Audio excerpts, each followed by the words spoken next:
called the vertical line test. And here's what the vertical line test says. If a vertical line intersects a graph at more than one point, the graph does not represent a function. Let me repeat it. The vertical line test says, if you take a vertical line and intersect the graph, if it intersects the graph at more than one point, the graph does not represent a function. Now let's go up into this example right here, and here's what I'm going to do. I'll do it several times. I'm going to send a vertical line down through this graph. Now remember, this graph includes this portion and this. I'm going to send a vertical line down through that graph, and if the vertical line intersects that graph at more than one point, then it's not the graph of a function. Now, we already told you that it wasn't. Here's how we can also use the vertical line test. I'll do it first here. I just sent a vertical line down through this graph. Notice that vertical line not only intersected that graph at that point, it intersected it at that point too. If a vertical line intersects the graph at more than one point, it is not a function. Again, it intersected the graph at more than one point. It intersected the graph at more than one point. More than one, more than one, more than one, more than one. Not a function. Now, we're going to come down in this larger coordinate plane, and you will be expected to be able to do this on the exam. You very likely will be given some graphs, and you will be asked to determine whether those graphs are functions. They can only be functions if the vertical line intersects the graph at exactly one point. But if a vertical line intersects the graph at more than one point, it's not a function. So we're going to start with number one. Some of you might know the name that's given to this graph right here. That's not important, but it is a parabola. And if you send a vertical line anywhere down through this graph, if it only intersects the graph at exactly one point, it's a function. If it intersects the graph at more than one point, it's not. Let's just do it here. That vertical line only intersected that graph at exactly one point. 1 point, 1 point, 1 point, 1 point. Because it just intersected the graph at exactly 1 point, it passes the vertical line test, and it is a function, and you'll simply write, yes, you are. You're a function. No work. Just apply the test. Number two, this little diagonal line right here. Send a vertical line down through it. Once. You bet your boots it's a function as well. Let's go to quadrant number one. This sideways V. We just did it. That vertical line intersects that graph at more than 1 point. It intersects it at 2 points. It can't be a function. You just simply write down, no, you're not. Number four, send a vertical line down through that horizontal line. 1 point. 1 point. 1 point. Yes. Quadrant three, the circle. There's no way. Put a vertical line down through it. It intersected it up here at 12 o'clock, and it intersected down here at 6. It intersected it more than one. No. Sometimes we call this graph a broken line graph. Number 6, send a vertical line down anywhere through it. Once.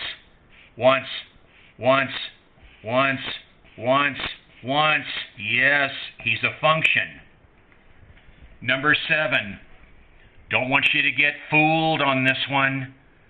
This is a vertical line. We had graphed him before. Notice how badly he fails the vertical line test.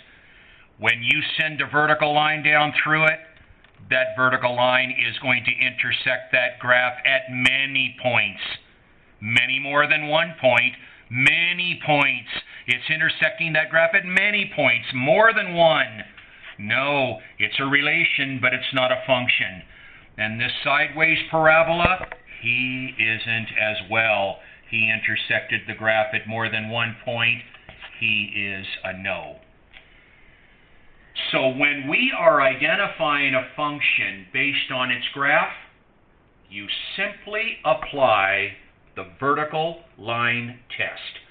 Repeating myself, if the vertical line intersects the graph at more than one point, more than one point, more than one point, more than one point, more than one point, it's a relation, but it is not a function.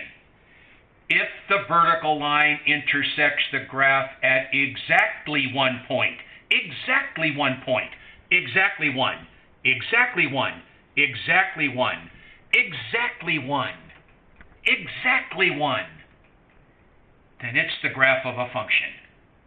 Vertical line test. You'll need to know it.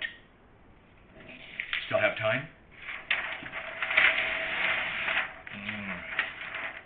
Let's do the final thing.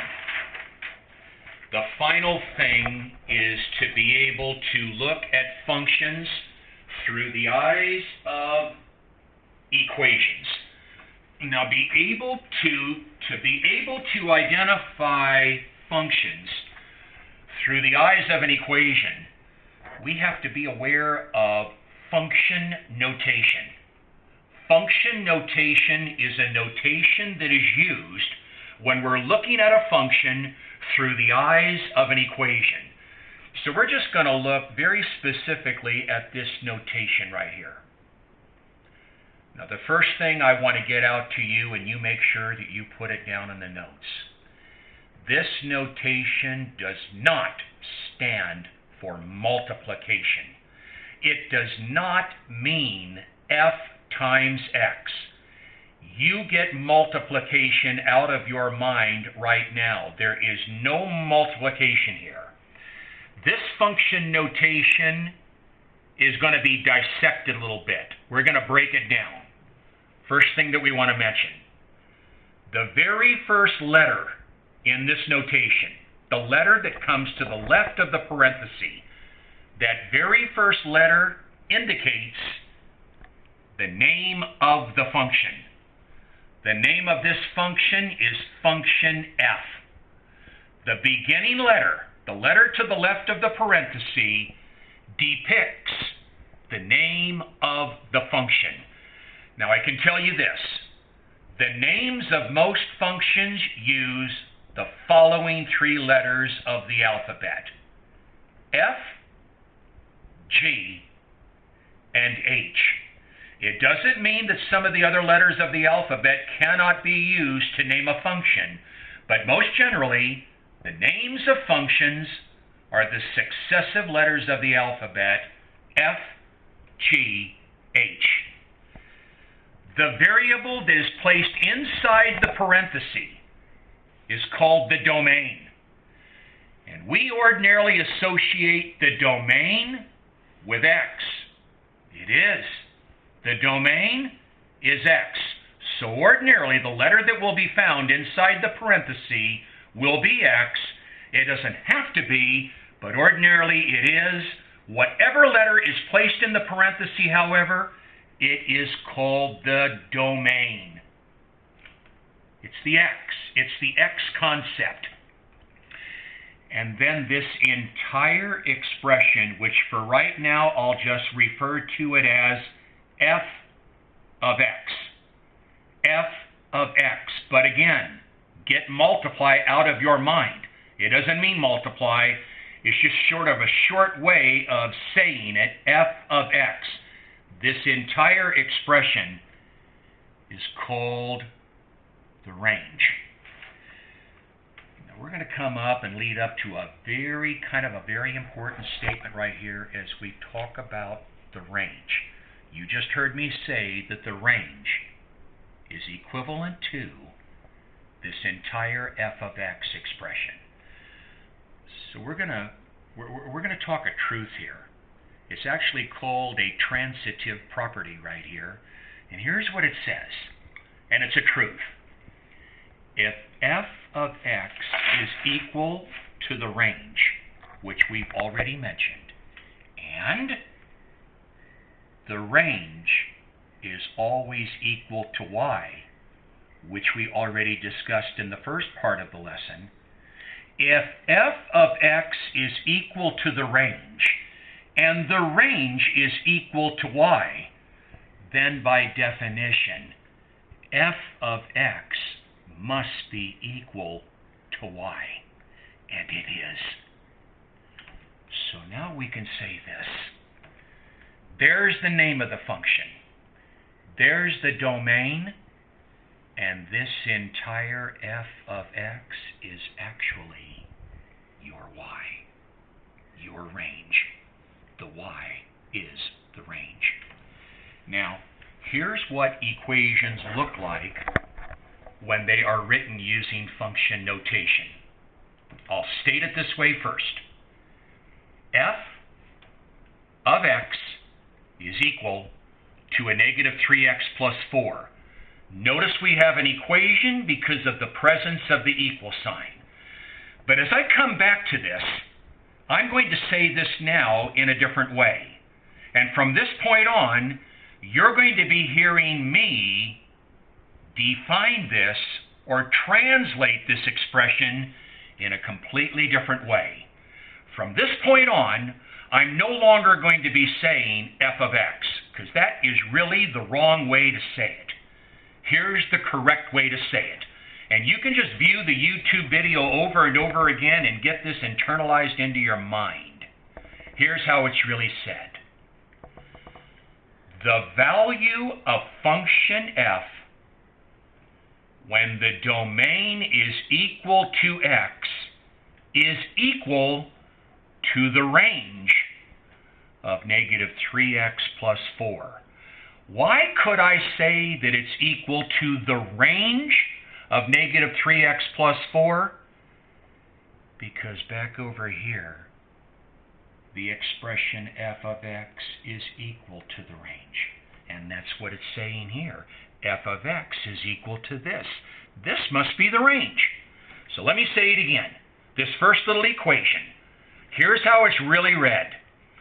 The value of function f when its domain is x is equal to the range value of negative 3x plus 4.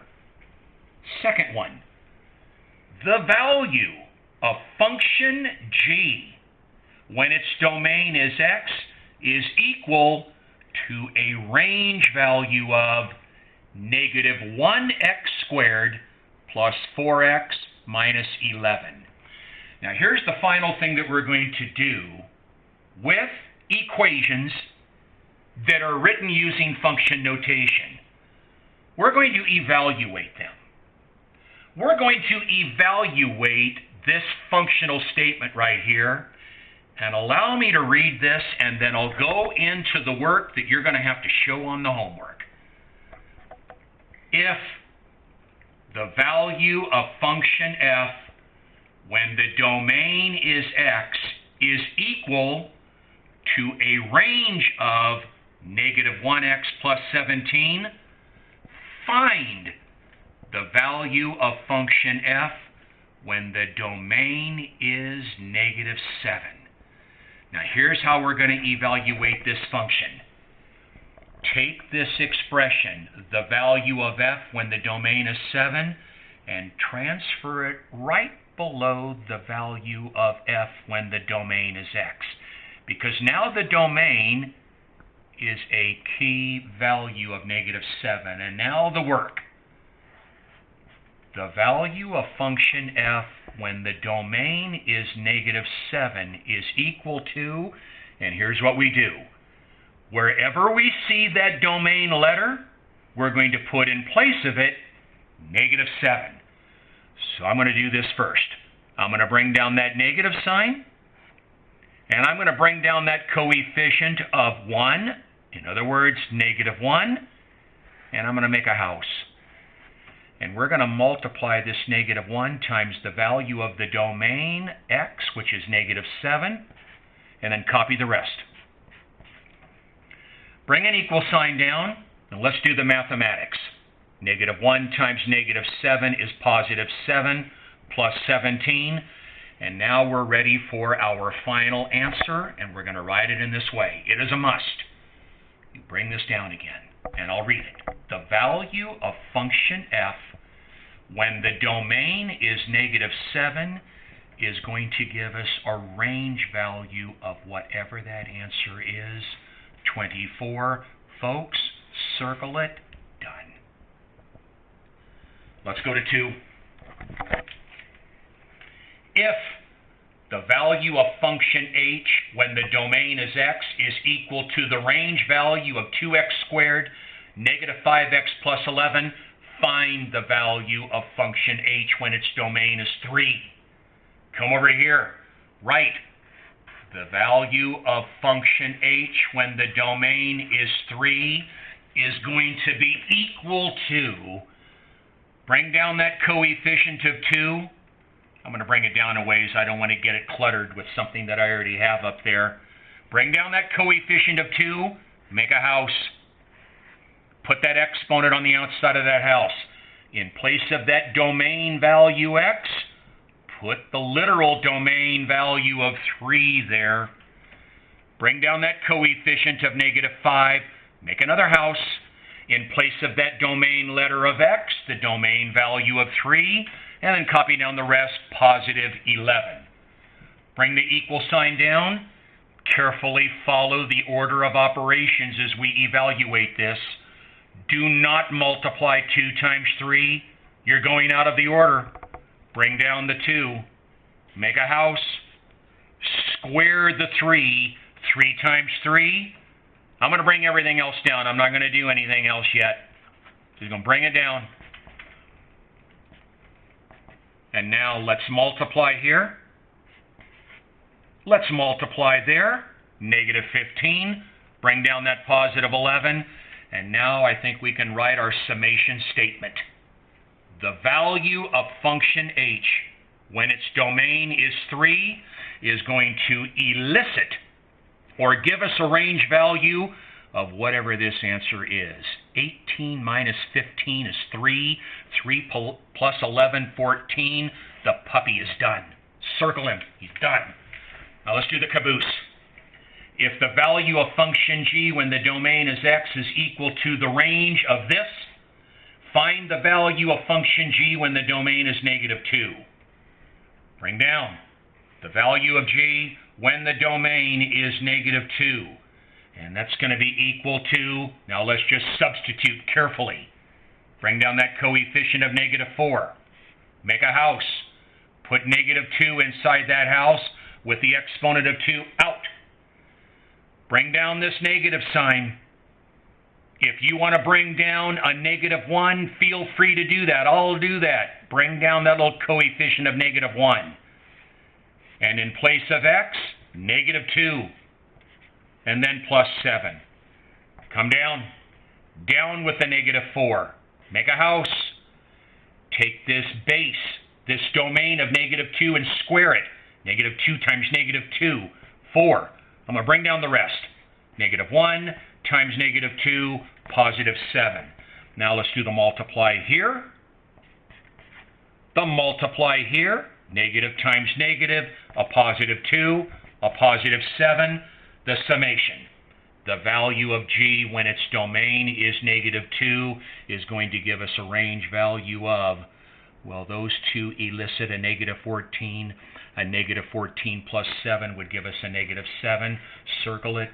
Done. Now that's going to put a close to not only 4-6, people, but that's going to put a close to Chapter 4. Now when this video or videos are sent to you, like I mentioned previously on an email, we're going to send to you as well a cumulative review covering Chapters 1, 3, and 4. And part of that cumulative review is going to contain this information that we've talked about today, an introduction of functions. Both of these items will hopefully be